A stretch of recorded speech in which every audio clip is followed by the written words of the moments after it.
आपसे भाई लोग आगे के एपिसोड्स काफी ज्यादा इंटरेस्टिंग होने वाले हैं। तो चलिए अपने इस एपिसोड को शुरू करते हैं। एपिसोड की स्टार्टिंग में हमें वांग क्वियर को दिखाया जाता है जो कहती है कि क्या मुझे सच में इस मास्क को हटाने की जरूरत है। तो टीचर्स कहते हैं कि तुम स्कूल के अंदर एडमिट होने वाली हो, तो हमारे टीचर इंचार्ज को तुम्हारी आइडेंटिटी को वेरीफाई करने की जरूरत है, और अगर तुम मास्क को ना हटाने का चूज करती हो तो मुझे माफ करना, लेकिन मुझे डर है कि तुम इस स्कूल के अंदर एडमिट नहीं कर सकती हो। और तभी वांग क्वियर अपनी मास्क को हटा देती है, और वांग क्वियर को देख के ये सभी टीचर्स काफी ज्यादा हैरान होते हैं। जबकि इस तरफ यूहा इसी ऑफिस की तरफ भागते हुए जा रहा होता है, और इसे ऐसे भागते हुए जाते देख डोंगर पूछती है कि यूहा क्या हुआ और अचानक से तुम इतनी तेज क्यों भागने लगे। जबकि इस तरफ यूहा मन में कहता है कि यह आवाज उस वांग क्वियर की ही है जिससे मैं पहले मिला था। और तभी यूहा भागते हुए इस ऑफिस में आ जाता है जहाँ पे वांग क्वियर खड़ी होती है, और इसे पीछे से देखते हुए यूहा मन में कहता है कि इसके तो बाल पाउडर ब्लू कलर के हैं, तो ये पक्का वही होगी। जिसके बाद हम वांग क्वियर को देखते हैं जो कि पलट के यूहा की तरफ देखने लगती है, और वांग क्वियर को देख के यूहा और टीचर जाओ काफी ज्यादा हैरान होती है,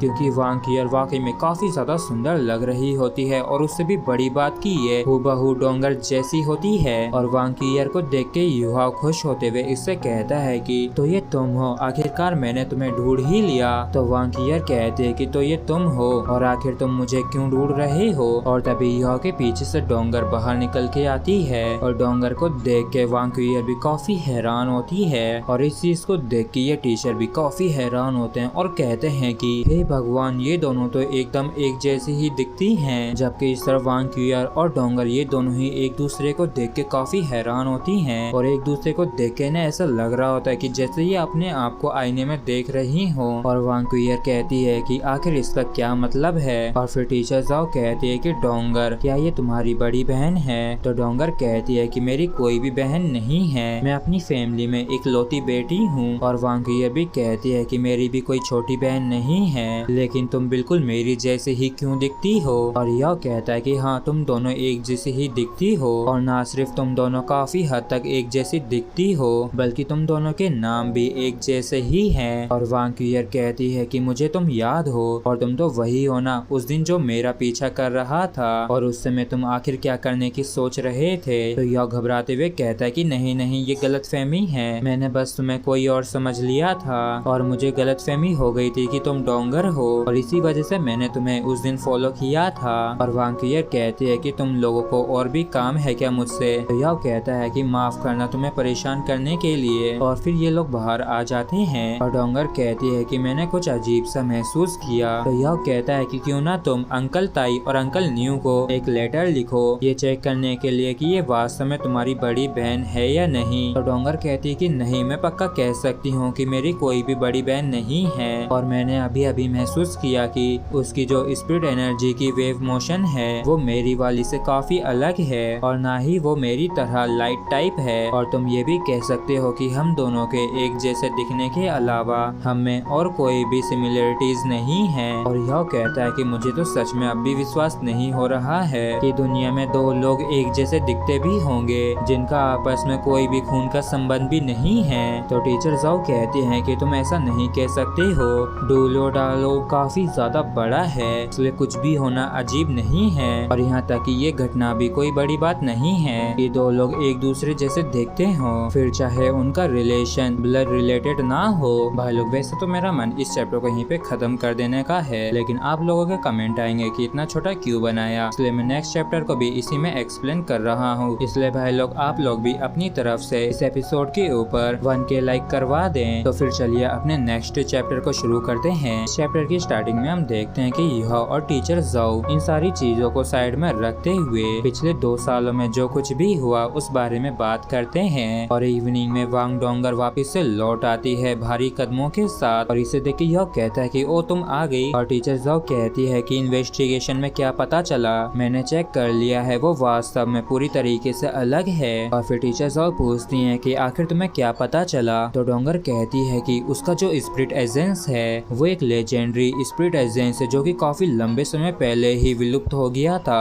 और उसका स्पिरिट एजेंस गोल्डन ड्रैगन का है। और डोंगर की इस बात को सुन के यूहा के काफी तगड़े वाले होश उड़ जाते हैं, और ये कहता है कि क्या तुम्हारा मतलब यह है कि उसका स्पिरिट एसेंस उसी गोल्डन ड्रैगन का है जो कि स्ट्रेंथ का एंसेस्टर है। तो डोंगर कहती है कि हाँ, तुमने बिल्कुल सही कहा, और इन सभी स्पिरिट बीस्टों के बीच में जो सिल्वर होते हैं उनके पास काफी सारे सिल्वर स्पेशल एट्रीब्यूट होते हैं। और लेजेंड्स के अनुसार ड्रैगन गॉड के 2 बच्चे थे और उनमें से ही एक सिल्वर ड्रैगन था जिसका एलिमेंट्स के ऊपर काफी ज्यादा अच्छा कंट्रोल था। और भाई लोग, अगर आप लोगों ने सोल लैंड 3 देखा है तो आप लोगों को तो पता ही होगा कि उसकी शुरुआती एपिसोड में हमें इसी सिल्वर ड्रैगन को दिखाया गया था। चलिए उस बारे में हम बाद में बात करते हैं। इसे शुरू करते हैं। जबकि जो दूसरा गोल्डन ड्रैगन था उसके पास एक्सट्रीमली पावरफुल कैपेबिलिटीज थी और तो गोल्डन ड्रैगन के पास काफी ज्यादा तगड़ी स्ट्रेंथ भी थी और उनके वंशजों की वजह से इनकी ड्रैगन रेस काफी बढ़ गई। लेकिन आज के दिन ड्रैगन रेस के जो लेजेंड्स हैं वो अब सिर्फ हमारी यादों में ही एग्जिस्ट करते हैं। और यहाँ तक कि जिन स्पिरिट बीस्टों को ड्रैगन्स के नाम से जाना जाता है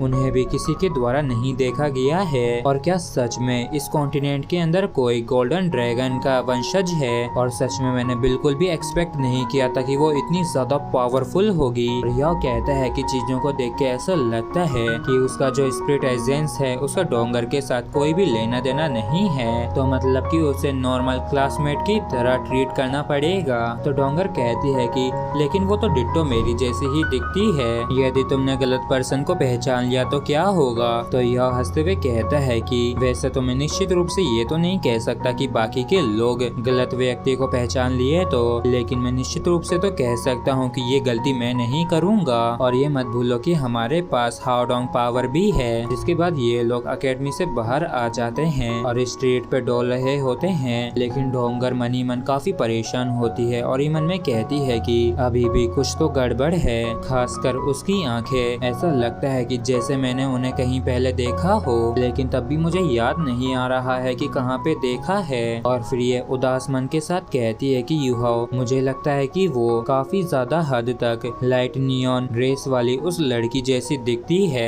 यहाँ तक कि मुझसे भी ज्यादा। और क्या तुम्हें ये लगता है कि उसे ऊपर वाले के द्वारा भेजा गया होगा तुम्हें मुझसे छीनने के लिए? और डोंगर को इतना परेशान देख के यह उसके पास आके कहती है कि बेवकूफ लड़की। और फिर यह आगे बढ़ते हुए कहता है कि इस चीज से कोई भी फर्क नहीं पड़ता है कि तुम कितनी ज्यादा एक जैसी दिखती हो, लेकिन आखिर में वो तुम तो नहीं हो ना। और मैं बस इतना ही जानता हूँ कि एक बारी जो स्कूल शुरू हो गया तो हम दोनों हरदम साथ में होंगे, साथ में खाएंगे, साथ में रहेंगे, साथ में प्रैक्टिस करेंगे और साथ में डांट भी खाएंगे। और मेरे लिए सिर्फ तुम ही हो जिसकी कोई भी जगह नहीं ले सकता है। और फिर यह मजे लेते हुए कहता है कि वैसे भी हम काफी ज्यादा लंबे समय से एक साथ ही हैं, तो यहाँ तक कि अगर तुम अपनी बातों से पीछे हटना भी चाहो तब भी तुम पीछे नहीं हट सकती हो। तो डोंगर यह को चिढ़ाते हुए कहती है कि तब तक तो नहीं जब तक कि तुम मुझसे दूरी बनाए रखते हो। और फिर ये मुंह फेरते हुए शर्माते हुए कहती है कि अगर ऐसी बात है तो मैं सहमत हूँ। तो इस बात को सुन के यह हैरान होते हुए कहता है कि तुम सहमत हो? आखिर किस चीज के लिए? वो मैं समझ गया, तुम उसके लिए सहमत होना। और इस चीज को सोच के यह काफी खुश होने लगता है और हंसने लगता है। तो डोंगर कहती है कि आखिर तुम ये क्या सोच रहे हो? मैं तो बस रात में साथ में प्रैक्टिस करने की बात कर रही हूँ, और अगर तुमने मेरा फायदा उठाने की हिम्मत की